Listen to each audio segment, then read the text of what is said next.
자, 우리 오늘 말씀은 요한복음 19장 31절에서 42절 말씀. 요한복음 19장 31절에서 42절의 말씀. 예수님께서 십자가에서 숨지시고 난 이후 직후 일어나는 일들에 대해서 함께 말씀을 나눕니다. 한 절씩 교독합니다. 유대 사람들은 그날이 유월절 준비일이므로 안식일에 시체들을 십자가에 그냥 두지 않으려고 그 시체의 다리를 꺾어서 치워달라고 빌라도에게 요청하였다. 그 안식일은 큰 날이었기 때문이다.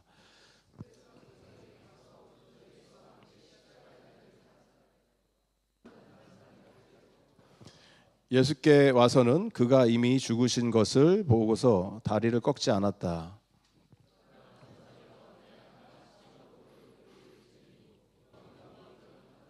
이것은 목격자가 증언한 것이다. 그래서 그의 증언은 참되다. 그는 자기의 말이 진실하다는 것을 알고 있다. 그는 여러분들도 믿게 하려고 증언한 것이다.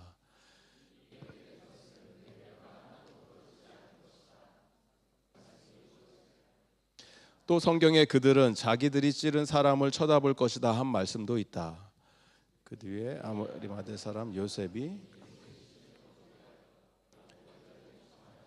그는 예수의 제자인데 유대 사람이 무서워서 그것을 숨기고 있었다. 빌라도가 허락하니 그는 가서 예수의 시신을 내렸다. 또 전에 예수를 밤중에 찾아갔던 니고데모도 몰약에 침향을 섞은 것을 100근쯤 가지고 왔다. 그들은 예수의 시신을 모셔다가 유대 사람의 장례 풍속대로 향료와 함께 삼배로 감았다. 예수가 십자가에 달리신 곳에 동산이 있었는데 그 동산에는 아직 사람을 장사한 일이 없는 새 무덤이 하나 있었다. 그날은 유대 사람들이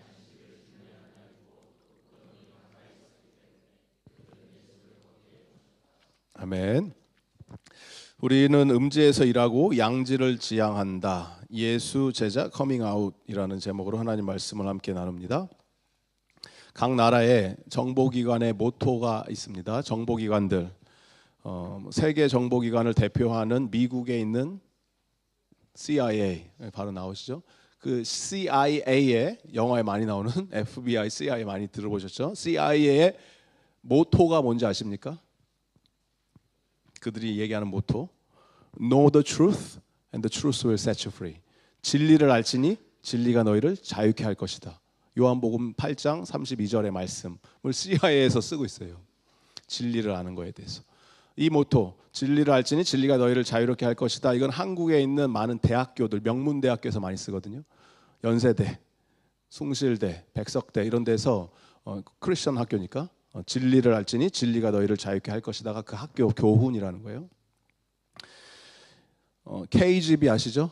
소련 푸틴이 KGB 출신으로 알고 있는데 러시아 지금 대통령 푸틴이 KGB의 모토는 당의 충성, 조국의 충성.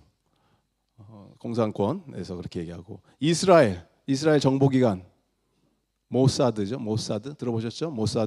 모사드는 어디에 말씀을 갖다 썼냐면 성경에 잠언 말씀을 또 갖다 씁니다. 잠언 11장 14절에 보면 모략이 없으면 백성이 망하여도 모사가 많으면 평안을 누린다. 이 모사드가 굉장히 스페셜 에이전시잖아요. 여기서 이런 모략과 모사 정보를 통해서 지금 전쟁을 하고 있죠. 무서운 거죠. 국정원, 대한민국 안기부 옛날에 지금 국정원 여기에도 모토가 저 모토예요. 우리는 음지에서 일하고 양지를 지향한다. 멋있죠? 음지에서 일을 하지만 드러나면 안 되니까 블랙 요원이라고 하거든요. 자기네들을 그러니까 신분이 없어요. 정체를 몰라요. 누군지 몰라. 여기에도 혹시 있을 수 있어요. 블랙 요원이 앉아 있을 수 있어요. 얼마 전에 뉴스에 나오더라고요. 한국 뉴스에 2명의 국정원 블랙 요원들이 네팔에서 순직했습니다. 일을 하고 있는 거죠. 전 세계에서 여기저기서. 이 사람들이 했던 일은 북한에 탈북하는 사람들을 새로운 그 탈북 루트를 개발하는 네팔 쪽으로 이렇게 어떻게 뚫어서 하려고 했나 봐요. 근데 거기서 돌아가셨대요. 이런 일이 벌어져요. 지금도 보이지 않는 곳에서 자기가 믿고 있는 신념과 그 나라를 자기 조국을 위해서 일하는 거죠. 그들은 오늘 이 말씀을 읽어보시면 하나님 나라의 블랙 요원들이 2명이 등장을 합니다. 하나님 나라를 위해서 음지에서 일하지만 양지로 나오는 요셉과 니고데모라고 하는 두 예수 그리스도의 숨어있던 제자들이 예수님이 십자가에 매달리실 때는 예수님을 드러내놓고 따르던 모든 제자들이 다 도망을 갔죠. 요한 한 명 남아서 일어나고 있는 일을 지켜보고 있고 자기는 나머지 모든 제자들은 12제자뿐만이 아니라 다른 수많은 제자들이 있었잖아요. 다 도망을 갔어요. 예수님이 잡혔으니까 이제 끝이다. 그런데 거꾸로 숨어있던 제자들이 나온 거예요. 전에는 몰라, 저 사람도 예수님 따라다녔어? 이랬던 제자들이 나온 거예요. 우리는, 저와 여러분은 우리가 예수를 믿는다고 하는 것은 다른 걸 얘기하는 게 아니에요. 우리는 예수님의 제자입니다를 얘기하는 거예요. 너희는 가서 온 민족, 나라와 민족, 백성을 예수님의 제자를 삼는 거가 마태복음에서 예수님께서 제자들에게 명령을 하신 거거든요. 그래서 그게 지금 우리의 모습이에요. 현 모습. 너희는 가서 온 세계 교회를 세우고 전도를 다니고 이런 말을 하신 게 아니고 뭐라고 하셨어요? 예수님이 제자를 만들어라 이 말씀하셨다고요. 예수님이 원하셨던 거는 나의 제자들. 제자는 뭐예요? 예수님의 말씀을 듣고 따르는 자들, 예수님의 말씀대로 살겠습니다. 이 예수의 제자죠. 제자들이 모여 있는 공동체를 교회라고 하는 거고. 그래서 예수님은 막 커다란 교회 만들고 이런 거에 관심이 하나도 없으셨습니다. 나를 따르는 제자를 만들어라. 이게 예수님의 관심이었어요. 그럼 우리 모두가 예수님의 제자로 살아야 되는데 교회에 들락날락하는 교인이 아니라 예수님의 제자로 사셔야 되는데 그럼 예수님의 제자가 된다는 건 무슨 뜻이에요? 하나님 나라에 내가 요원으로서 에이전트로 산다는 게 무슨 의미예요? 하나님 나라의 시민답게 예수님의 참된 제자답게 산다는 것은 오늘 이 말씀을 통해서 니고데모와 요셉이 행하였던 것들을 통해서 우리가 배우고 깨닫고 그 의미가 무엇인지 다시 새김으로 예수님의 제자답게 살아낼 수 있는 저와 여러분 되기를 주님의 이름으로 축복드립니다. 예수님의 제자로 사셔야 돼요. 예수님께서 숨지시면서 마지막에 있었던 이 그림을 오늘 요한이 바로 옆에서 그거를 지켜보면서 기록을 한 내용인데 유대인들이 이제 걱정하기 시작합니다. 예수를 십자가에 못 박아라, 십자가에 못 박아라, kill him, crucify him 했던 유대인들이 예수는 이제 죽었어요. 이제 자기의 소원대로 됐어요. 그런데 아직도 걱정이 남아있어요. 이 사람들은 뭐냐면 오늘 31절에 나오죠. 유대 사람들이 그날이 6월절 준비일이므로 안식일에 시체들을 십자가에 그냥 둘 수가 없는 거예요. 유대인들은 신명기 말씀을 따르는 겁니다. 신명기 21장 23절에 보면 이 시체를 나무에 밤새도록 매달아 놓지 말아라. 사람이 죽어서 나무에 매달릴 수는 있는데 그거를 오버나이트 시키지 말아라. 왜냐하면 그렇게 되면 땅이 컨테미네이트, 땅이 더러진다. 하나님의 거룩한 땅이. 신명기의 말씀이거든요. 그래서 이거를 예수를 죽이는 데는 앞장섰고 예수님을 따르는 것은 부인했지만 자기네들은 하나님의 말씀을 지키겠다고 빨리 저 시체들 다 예수님뿐만이 아니라 옆에 있었던 다른 강도들 다 내려라. 빨리 죽여라 이 얘기를 하는 거예요. 아직 안 죽었기 때문에 두 강도는. 그래서 어떻게 합니까? 빨리 다리를 꺾어서 치워달라고 빌라도에게 요청을 하기 시작하는데 다리를 꺾는다는 얘기는 뭐냐면 매달리면 아까 우리 전도사님이 그 엑스레이 보여주고 뭐 하면서 설명을 해줬잖아요. 예수님이 돌아가신 거를 미국에 있는 NIH라고 National Institution of Health 이런 데인 것 같은데 여기서 예수님이 죽은 거를 의학적으로 분석을 했거든요. 어떻게 예수가 죽었는지에 대해서 역사적인 사건으로 십자형을 당했던 사람들의 어떤 그런 모든 데이터들 같은 거를 조합해 갖고 예수는 아마 이렇게 죽었을 것이다. 그래서 나온 뭐 전문적인 용어가 뭐 asphyxiation 이런 건데 asphyxiation은 질식했다는 얘기예요. 질식. 그러니까 질식해서 죽으신 거예요. 매달리면은 여기에 못이 박히고 다리에 여기 발에 발목에 못이 박히고 하면 그걸로 나의 몸을 지탱을 해야 되는 거예요. 중력을 이 못 세 개로 지탱을 하는 거죠. 그러면 피가 더 이상 천천히 서큘레이션이 잘 안 되죠. 막혀 있으니까 피가 베셀들이 하지만 천천히 그러면 산소 공급이 폐에 잘 이루어지지 않고 고통, 모든 고통, 중력의 고통과 아픔과 피가 흘리고 하면서 하지만 천천히 어떻게 돼요? 질식하는 거예요. 질식. 사람이 숨을 더 이상 쉴 수 없는 이렇게 되는 거죠. 점점점. 그러다가 마지막 천천히 죽는 거예요. 굉장히 어떤 사람들은 며칠 동안 그렇게 매달려 있었다는 거예요. 로마의 기록에 따르면.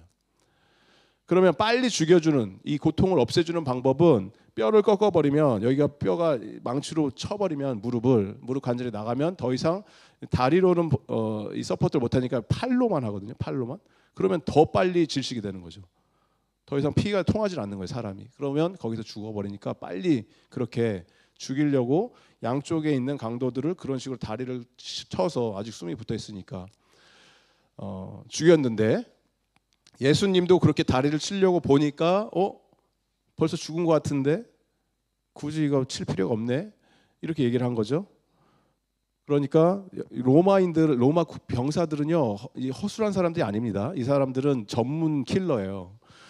만약에 십자형을 당했던 사람이 다시 십자가에서 내려와서 뭐 갑자기 정신을 잃었다가 거의 죽을 뻔했다가 다시 부활한 것처럼 뭐 다시 살아났다 이런 일은 있을 수가 없는 거예요. 십자형에서 죽는 사람들은. 십자가에서 죽는다는 얘기는 로마인들이 확실하게 죽여요. 안 그러면 그렇게 해서 살아나면 자기가 죽기 때문에 그 형을 집행했던 군사들을 죽이기 때문에 예수를 다리를 꺾으려고 보다가 벌써 죽었네 그랬더니 옆에 있는 사람이 더블 체크, make sure he's dead 확인 사살을 해라 이 얘기죠. 한 번 더 쏴라. 그래서 찌르는 거예요. 창으로 여기를 확 푹 찌르는 순간 이상한 현상이 발생하죠. 여기 고여에 있었던 더 이상 이게 분리가 되는 거죠. 피하고 물하고 안 돌아다니니까 몸속에서 고여에 있었던 물이 쏟아져 나오고 그 다음에 피가 쏟아져 나오는 것을 누가 봤다고 그럽니까? 35절 요한이 이것은 목격자가 증언한 것이다. 자기가 봤다는 얘기를 하는 거예요. 요한이. 그래서 그의 증언은 참되다. 그는 자기의 말이 진실하다는 것을 알고 있다. 그는 여러분도 믿게 하려고 증언한 것이다. 3인칭으로 자기를 표현하는 겁니다. 요한이. 내가 봤기 때문에 확실하기 때문에 이건 거짓말이 아닙니다. 내가 이걸 여러분에게 지금 쓰고 있는 이유는 목적이 하나죠. 왜? 여러분들도 뭐 하려고? 믿으라고. 이거 내가 봤기 때문에 이건 뭐 내가 들은 얘기도 아니고 누가 나한테 이랬다고 얘기해 준 게 아니고 내가 옆에서 예수님 창을 찌르는 걸 봤고 보니까 여기서 물이 쏟아져 나왔고 피가 쏟아져 나온 것을 내가 봐서 그거를 증언합니다. 이 요한은 사실 자기가 본 거를 그냥 쓴 거예요. 기록한 거예요. 하지만 또 동시에 요한이 기대하고 있었던 건 이거죠. 그게 무슨 의미인가? 물이 쏟아졌고 피가 쏟아졌다고 하는 것은 아까 퀴즈 토크 하면서 전도사님 잘 설명해 주셨지만 물은 요한복음에서 물이 계속 많이 나오는데 뭐 요한복음 7장 37절 말씀 한번 볼까요? 요한복음 7장 37절 네, 저기 스크린 보고 다 같이 한 목소리 읽습니다. 시작. 명절에 가장 중요한 날인 마지막 날에 예수께서 일어서서 큰 소리로 말씀하셨다. 목마른 사람은 다 나에게로 와서 마셔라. 38절. 나를 믿는 사람은 성경이 말한 바와 같이 그의 배에서 생수가 강물처럼 흘러나올 것이다. 39절. 이것은 예수를 믿는 사람이 받게 될 성령을 가리켜서 하신 말씀이다. 예수께서 아직 영광을 받지 않으셨으므로 성령이 아직 사람들에게 오시지 않았다. 영광은 십자가의 죽음을 말하는 거죠. 요한복음에서 말하는 영광은 십자가에서 돌아가시고 예수님이 약속해 주신 성령이 오시게 될 것인데 예수님이 미리 보여주신 거예요. 목마른 사람들은 those who are thirsty, 영적으로 갈급한 자들은 다 나한테 오십시오. 내가 생명의 물을 여러분들에게 주겠습니다. 사마리아 여인이 찾았던 그 물을 마시면 영원히 목마르지 않을 것이다. 그 물을 예수님이 주시겠다라고 하신 것이 상징적으로 예수 그리스도의 옆구리에서 배에서 생명의 물이 흘러 넘치는 거예요. 그래서 이거를 받는 사람들은 뭘 약속해 주셨다고요? 성령의 충만함. 예수님이 믿어지기 시작하는 축복이 여러분 인생 가운데 임하길 바랍니다. 성령님이 하시는 게 다른 게 아니에요. 내가 이게 왜 믿어지지? 저게 말이 돼? 이렇게 할 수도 있잖아요. 뭐 물이 나왔나 보다 피가 쏟아졌대. 그래 끝날 수도 있죠. 누군가에게는. 근데 어떤 사람들에게는 그게 성령의 임재처럼 나에게 저게 나를 위해서 저렇게 하신 거야? 그게 물의 상징이에요. 피는 뭐예요? 피는 우리가 잘 알듯이 오늘 캐리키즘 하면서도 왜 구속자이신 예수님께서 죽으셔야만 했습니까?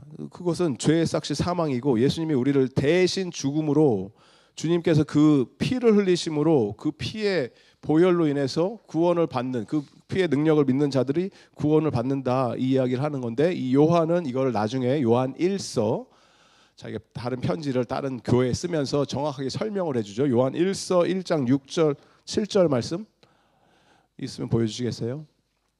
우리 함께 읽습니다. 시작. 우리가 하나님과 사귀고 있다고 말하면서 그대로 어둠 속에 살아가면 우리는 거짓말을 하는 것이요 진리를 행하지 않는 것입니다. 그러나 하나님께서 빛 가운데 계신 것과 같이 우리가 빛 가운데 살아가면 우리는 서로 사귐을 가지게 되고 하나님의 아들 예수의 피가 우리를 모든 죄에서 깨끗하게 해 주십니다. 같은 저자가 쓰고 있는 거예요, 요한이. 그러니까 요한이 봤을 때는 예수 그리스도의 피는 우리가 예수님을 내가 믿습니다라고 얘기하고 교회 다닌다라고 하면서 여전히 나는 영적인 어둠 속에 있고 어둠의 자식으로 어둠의 영에 사로잡혀 있으면 그거는 사실 예수를 믿는 게 아니에요. 거짓말한다라는 거예요. 거짓말. 하지만 우리가 빛으로 나가면 빛을 보고 빛 가운데로 나가면 예수님께서는 당신의 피를 통해서 예수 그리스도의 피의 보혈의 능력을 통해서 뭘 해주세요? 우리를 모든 죄에서 깨끗하게 해주신다는 거예요. 모든 죄, 죽음, 두려움, 사망의 권세, 앞날에 대한 불확실성, 어떻게 먹고 살지? 나는 뭐지? 나의 죄의 문제는 내가 어떻게 해결하지? 이런 것들로부터 예수님께서 우리를 redemption, 구원해 주시고 substitution, 예수님과 자기 본인의 자리를 바꿔주심으로 우리가 매달렸어야 되는 십자가에 예수님이 대신 매달려 주셔서 우리를 깨끗하게 해주시는 그 은혜를 저와 여러분이 받아 누리심으로 예수님이 허락해 주시는 영생을 소유한 그러한 주님의 거룩한 백성이 되기를 주님의 이름으로 축복드립니다. 요한이 이야기를 하는 이유는 두 가지를 얘기하는 거예요. 예수님은 확실하게 죽었다. 죽은 척하신 분, 뭐 기절했다가 깨어나신 분이 아니다. 죽었다. 피가 쏟아지고 물이 쏟아졌다는 얘기는 살아있는 사람은 그냥 뭐만 쏟아져요? 피만 나오겠죠. 한번 시험해 보실래요? 나중에 나는 뭐가 나올까? 살아있는 사람은 피만 나오죠. 이게 분리가 안 되니까. 근데 예수님은 물과 피가 분리가 돼버린 거예요. 이미 서큘레이션이 안 되니까 몸에서. 확실히 죽었다 예수가. 그리고 이 물이 쏟아짐으로 생수의 강 생명수가 예수님의 삶을 통해서 성령님을 보내주심으로 우리가 그걸 지금 받아 누리고 더 이상 목마르지 않는 갈증이 해소된 영적으로 충만한 상태로 살게 해주셨고 피 보혈을 통해서 더 이상 사망과 죽음과 죄의 권세에 묶여 있는 자들이 아니고 나의 모든 죄가 용서받았습니다. 할렐루야 하나님을 찬양합니다 라고 고백할 수 있게 되었음을 붙드시고 그 하나님을 함께 찬양할 수 있는 저와 여러분 되기를 바랍니다. 예수 그리스도의 보혈로 나는 깨끗해졌습니다. 이 고백을 하는 거예요. 어떤 뭐 신학적인 개념 그랬으면 좋겠습니다 이런 얘기를 하는 게 아니고 실제적으로 예수 그리스도 안에 있는 자들은 더 이상 하나님이 예수의 보혈로 덮여진 자들은 너는 용서받은 거룩한 나의 자녀다. 너는 구원받은 하나님 나라 천국의 자녀다. 백성이다. 이걸 선포하셨기에 이걸 붙들고 구원의 확신 속에서 살 수 있는 저와 여러분 되기를 주님의 이름으로 간절히 소망합니다.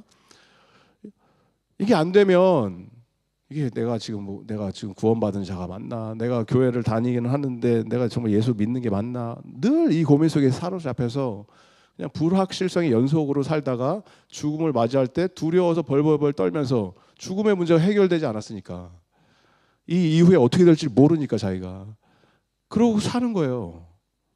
근데 예수님은 지금 우리에게 확실하게 보여주시잖아요. 내가 죄와 죽음을 이긴 자다.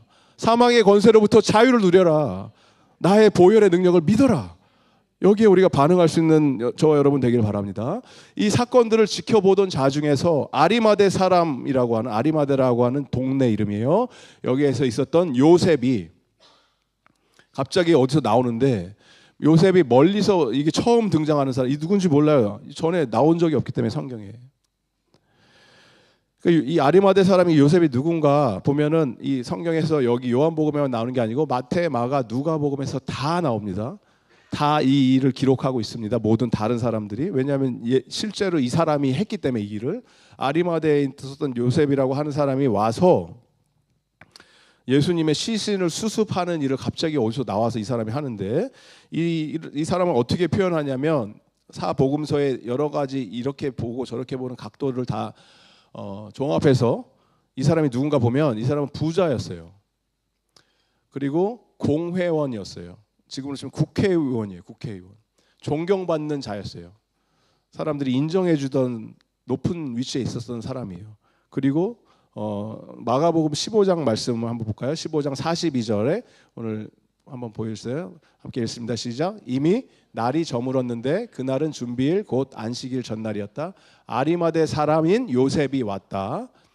그는 명망 있는 의회 의원이고 하나님의 나라를 기다리는 사람인데 이 사람이 대담하게 빌라도에게 가서 예수의 시신을 내어달라고 청하였다. 여기서 마가만 이 이야기를 하는 거거든요. 이 사람은 어떤 사람이에요? 하나님의 나라를 기다리는 사람이다. 이 표현을 씁니다. 하나님의 나라를 기다린다라는 것은 내가 빨리 이제 뭐 죽을 때가 돼서 죽어서 천국 가야지 이 얘기를 하는 게 아니고 하나님의 나라는 지금 이 땅에서 이 세상에서 예수님의 그들이 기다렸던 메시아가 와서 이 세상에 하나님의 나라를 좀 완성시켜 주세요.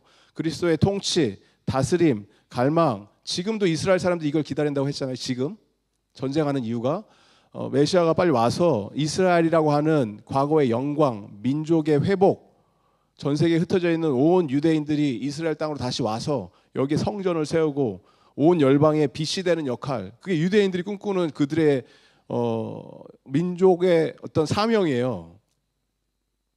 유대인들은 지금도 우리 뭐 이방인들, 젠타일들, 어둠 속에 있는 어둠의 자녀들을 우리처럼 깨어 있는 민족이 빛으로 저 사람들을 조명해서 야훼의 영광을 이 세상에 드러내는 게 이들의 민족의 사명이라고요. 유대인들이 지금 전쟁하는 이유가 왜 전쟁을 하겠어요? 그냥 자기네들 잘 먹고 잘 살면 되지. 계속 하잖아요. 계속 미사일 이해가 안 되죠. 저 왜 아직 저 정도 많이 했다 아니 많이 먹었다 아이가 이거 끝나야 될 거 아니에요. 지금 이미 자기가 잃어버린 땅 다 회복했잖아요. 가자도 하고 서한 지구도 다 차지하고 레바논까지 들어가고 시리아까지 다 들어가려고 하잖아요. 왜 그래요? 이게 성경에서 약속해 준 땅이 거기까지기 때문에 그런 거예요. 구약에서 약속해 준 젖과 꿀이 흐르는 땅이 거기 경계선이 거기까지라고요. 레바논과 시리아 여기까지. 그러니까 이거 하고 있는 거예요. 지금 유대인들은. 왜? 이 사명을 완수하려고. 세상에 빛이 되는 사명. 하나님의 나라가 임하는 것을 기다리기 때문에 이 세상에. 요셉이 그런 사람이었다고요. 하나님의 나라가 이 땅에 임하는 것을 기대했던. 예수가 하는 걸 보니까 저 사람은 가능성이 있어. 어쩌면 이 사람이 우리가 그토록 기다렸던, 내가 그토록 꿈꿨던 하나님의 나라를 실현할 그 인간이다. 그래서 나는 저 사람을 믿겠다라고 숨어서 믿고 있었던 거예요. 왜냐하면 그래도 자기가 사회적 신분이 있고 지위가 있고 국회의원인데 저 출신도 모르고 갈릴리에서 온 저 젊은 청년을 내가 저거 믿어야 된다 이러면은 이제 주위 동료들로부터 왕따당하고 단절되니까 숨어 있었던 거예요. 그래서 예수님을 통해서 이게 이루어질 것 같은데 기대하다가 갑자기 어떤 일이 발생합니까?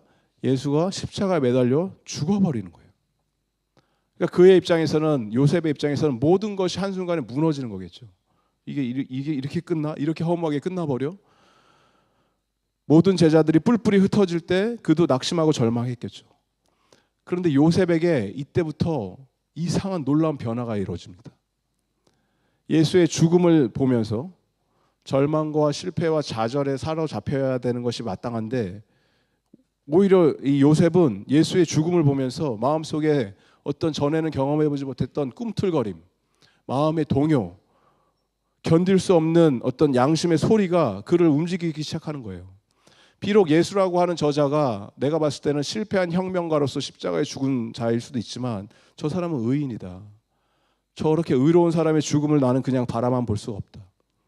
그러니까 자기가 꿈꿨던 이상과 현실의 사이에서 그가 믿었던 어떤 신념, 종교관, 세계관 이런 것들이 믿음의 행동으로 이어지면서 의인의 죽음 앞에서 저렇게 죽어갈 수밖에 없는 저 한 청년의 죽음을 바라보면서 그의 인생 속에서는 벼락이 치고 천둥번개가 치는 것을 경험한 거예요. 그게 영혼이 오늘 오시면서 운전하면서 막 천둥번개 친 것처럼 우당탕탕 친 것처럼 자기의 영혼이 갑자기 막 큰 이런 천둥번개가 내리치는 경험을 하는 거예요. 이 사람이, 아리마대 사람 요셉이. 그러면서 뭘 합니까? 나는 더 이상 가만히 있을 수가 없다. 그리고 빌라도에게 가서 예수의 시신을 내가 거두겠다. 이 이야기는 내 목숨을 걸고 가는 거예요. 로마 총독한테 가갖고, 유대의 지도자가 가갖고 시신을, 원래 이 십자형 당한 사람들은 안 거둬요. 시신을 독수리의 밥이 되죠. 들짐승들의 밥으로 끝나죠. 무슨 장사를 지내줘요. 시신 그냥 던져버리고 끝나는 거예요. 고기 덩어리로. 그런데 이거를 갖고 요구를 하는 거예요. 담대하게. 내가 저 사람의 시신을 거두겠습니다. 그래서 자기의 현재의 모습에서 앞으로 내가 변화돼야 될 모습을 바라보면서 십자가 사건을 통해서 자기의 인생의 변화가 시작이 되며 스스로 자기를 위해서 준비해 놓았던 무덤을 예수님께 내어드립니다. 예수님의 무덤이 갑자기 어디서 짠 생긴 게 아니고, 이거 아리마대 사람 요셉 자기가 죽으면 자기 스스로 나 여기다 묻어줘 한 그 무덤을 예수님께 내어드린 거예요. 잘 보세요. 지금 이 사람은, 요셉은 우리처럼 예수님의 부활을 본 적도 없고 경험하지 못했습니다. 일어나지 않았기 때문에. 그런 상태에서도 예수의 십자가의 죽음만을 바라보면서 그의 인생에 뭔가 꿈틀대는 변화가 시작된 거예요. 그리고 이 사람과 비슷한 사람이 한 명이 또 나오죠. 또 한 명의 시크릿 제자가 등장하는데, 이 사람은 우리가 좀 익숙한, 우리랑 친한 누구예요? 니고데모라고 하는 사람이 나오는데, 이 니고데모는 와서 어떻게 합니까? 39절의 말씀 다시 보세요. 함께 읽습니다. 시작. 또 전에 예수를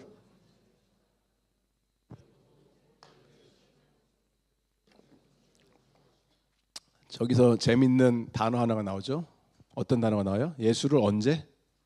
밤중에. 그걸 빼도 되죠. 전혀 문제가 안 되죠. 저 단어를 빼도. 또 전에 예수를 찾아갔던 니고데모가 모략과 침향과 섞은 거 100근씩 가지고 나왔다. 밤이라는 단어를 집어넣습니다. 일부러 요한이. 그리고 그 가지고 왔던 그 양이 얼마라고요? 100근은 한 5kg 정도예요. 35kg. 장례를 치르는데 그냥 대충 빨리빨리 치르는 게 아니고, 35kg의 양은 고대 문헌에 살펴보면은 언제 이 정도의 양을 쓰냐면, 로얄 패밀리들, 왕족들이 죽었을 때 저 정도의 향을, 이제 시체가 썩고 부패하면 냄새 나니까 그걸 이제 덮어버리기 위해서 엄청난 양의 많은 알로에 뭐 이런 거, 이거를 향을 가져와서 예수님의 장례를 융숭하게, 왕에 걸맞는 장례를 나름대로 치러줬다라는 거예요. 여기서 우리가 보게 되는 건 니고데모가 어떻게 변화가 됐냐. 처음에 예수님을 밤중에 찾아갔을 때 요셉과 비슷하게 저 예수라는 사람은 좀 다르다. 일반인이 저렇게 할 수가 없다. 내가 가서 좀 확인해 봐야겠다. 근데 낮에 가면은 들키면 이제 곤란해지니까 밤에 몰래 가서 예수님을 만난 거죠. 그리고 예수님과 오고 가는 대화 중에서 우리가 잘 아는 요한복음 3장 16절에 이 말씀이 나온 거거든요. 그러니까 어둠 속에서 예수님을 찾아갔던, 예수님과 대화를 통해서 뭘 배우게 됩니까? 사람이 어떻게 거듭나야 됩니까? 하나님의 나라를 어떻게 경험합니까? 이런 비밀을 예수님을 통해서 듣게 되면서, 모르죠. 이 니고데모가 변했는지 안 변했는지. 이때는 그냥 그 대화하다 그냥 가버린 건데, 조금씩 변화되는 모습이 보이죠. 요한복음 7장 51절에 보면은 바리새파 사람들이 예수님이 너무 인기를 많이 얻고 점점점 사람들이 따라다니기 시작하니까 예수를 잡아다 죽여야겠다, 이렇게 자기네들이 작전을 짜니까, 여기에 니고데모가 그걸 같이 그 현장에서 의원이니까 보면서, 아니 우리 재판 시스템이 아직 고소도 당하지 않은 사람을 그렇게 체포를 하는 게 말이 되냐 하고 예수님을 변호하는 표현을 합니다. 그랬더니 사람들이 너도 갈릴리 사람이냐, 너도 예수와 한패냐라고 하면서 막 몰아가기 시작하면서 이제 또 사라지는 거죠, 니고데모는.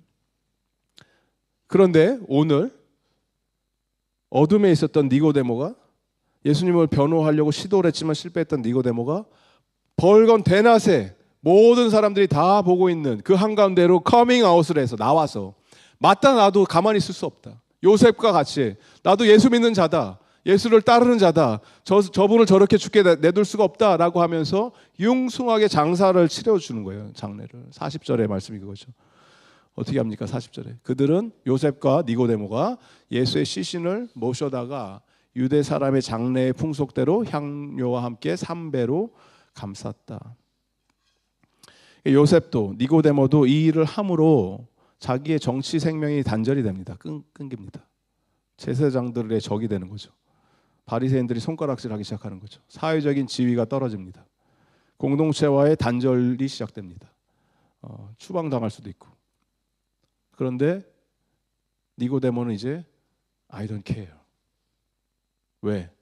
하나님이 세상을 이처럼 사랑하사 독생자 아들을 예수를 주셨기 때문에 이는 저를 믿는 자마다 멸망하지 않고 죽지 않고 영원한 생명을 얻게 되기 때문에 예수 십자가의 사건을 자기 눈으로 보면서 내가 보면서 저 사람 하나님의 아들 맞다 라고 하면서 장례를 치러주면서 그의 믿음을 실천한 거예요.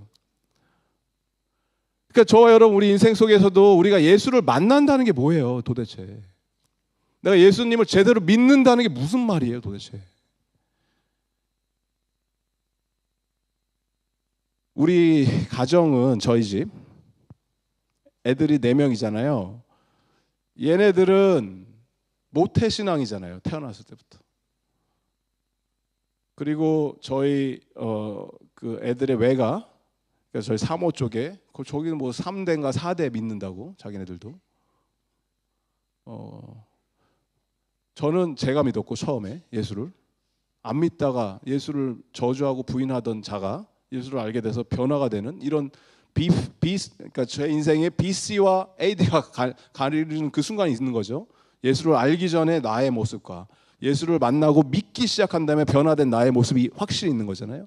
그런데 이렇게 모태 짱아치들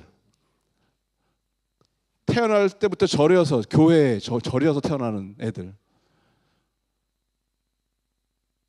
우리 애가 이 고민을 하는 거예요. 지금 요새 지금 아까 쭉 서 있었던 팀3의 아이들이 다 그렇겠죠. 얘네들이 억지로 지금 내가 끌려왔는데 엄마한테 아빠한테 교회 오라 그래서 어렸을 때부터 근데 모르겠다라는 거예요. 모르겠다. 이게 내 믿음인지 누구 믿음인지 예수가 살아있는지 없는지 뭐 사랑한다고 하는데 나는 왜 사랑을 못 느끼냐 이런 고민이 당연히 있어야죠. 있어야 된다고요. 이 고민이 있을 때 비로소 그의 인생 가운데 벼락이 치고 천둥이 치는 경험을 하는 거라고요. 죄와 죽음의 권세에서 사로잡혀서 고통받는 시간이 있어야죠. 어디서부터 내가 구원받았는지를 알아야 될 거 아니에요. 그냥 어렸을 때부터 나는 사랑받기 위해 태어난 사람 항상 주님은 널 사랑해 이래서 그 사랑의 가치와 값을 어떻게 아냐고요. 어떤 존재인지를 내가 알아야 될 거 아니에요. 죽을 수밖에 없는 존재였구나. 죄덩어리에서 굴러다니는 존재였구나.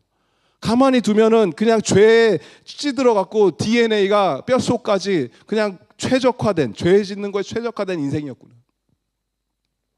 그런데 예수라는 분을 만나니까 인생이 변화가 되고 이분이 나를 위해서 했다고 하는 것들이 믿어지기 시작하고 십자가에서 죽으신 역사가 남의 이야기가 아니고 나의 This is my story. 그러니까 그 되는 그 순간이 내 인생의 AD가 주님의 시대가 도래해서 그렇게 살아낼 때 비로소 나의 진정한 인생의 드라마가 쓰여지게 될 줄 믿습니다. 그걸 살아내는 게 믿음이라는 거예요. 이걸 점검하세요. 나는 지금 예수님과 나의 관계가 지금 어디에 서 있는가?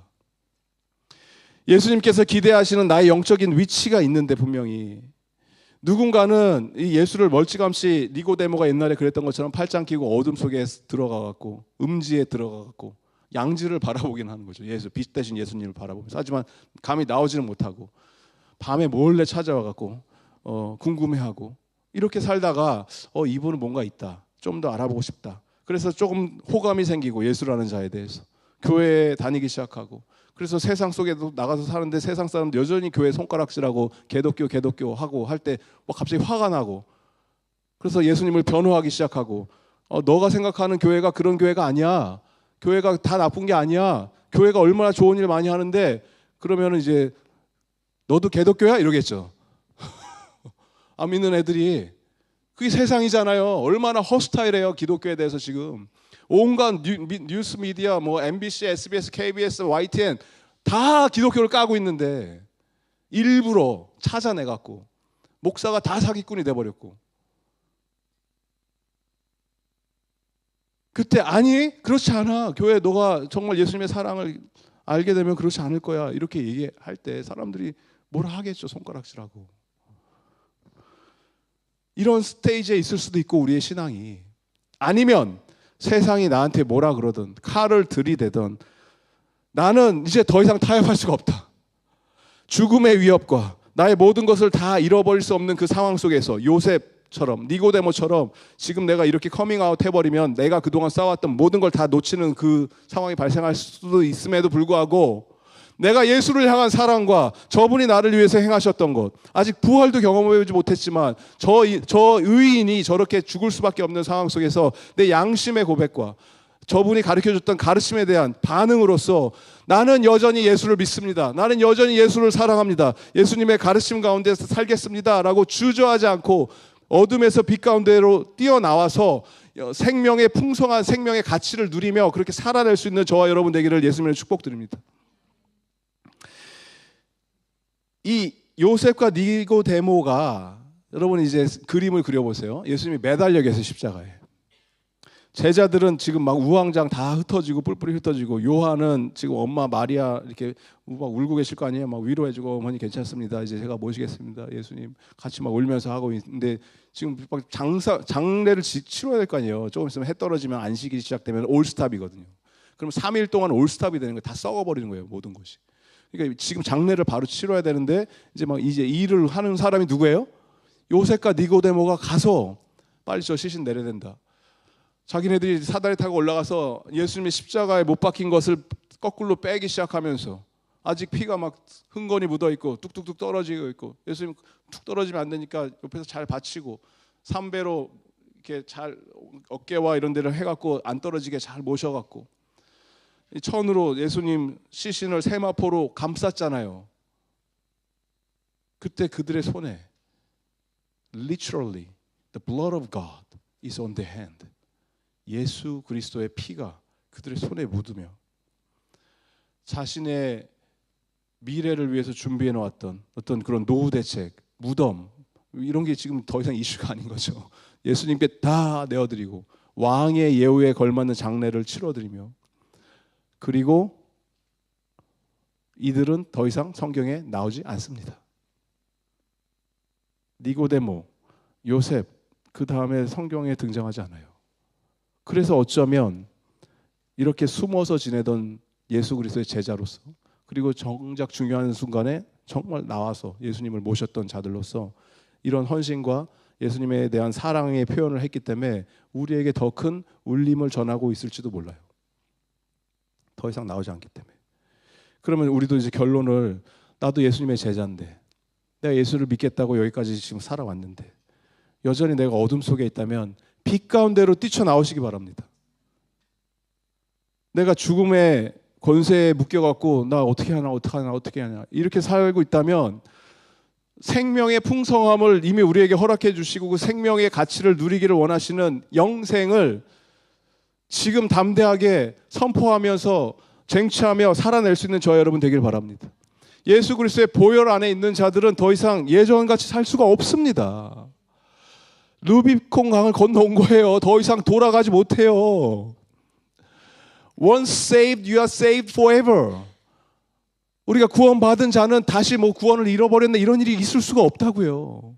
하나님 영원히 우리를 사망과 죽음의 권세를 구원해서 하나님의 거룩한 자녀로 살게 해주셨기 때문에 예수 그리스도의 보혈 안에 있습니다. 이제 나에게 남은 사명 붙들고 주님의 뜻을 붙들고 살아가겠습니다. 예수 안에 있는 자들, 죽음을 두려워하지 않는 자들은 부활의 영광과 예수님과 함께하는 놀라운 축복을 경험하게 될 줄을 믿습니다. 우리 이 시간에 다 같이 함께 일어나셔서 No turning back, 나는 다시는 돌아서지 않겠습니다. 주님의 뜻대로 살기로 결심하고 다짐하며 선포하며 하나님의 말씀 붙들고 함께 찬양하도록 하겠습니다.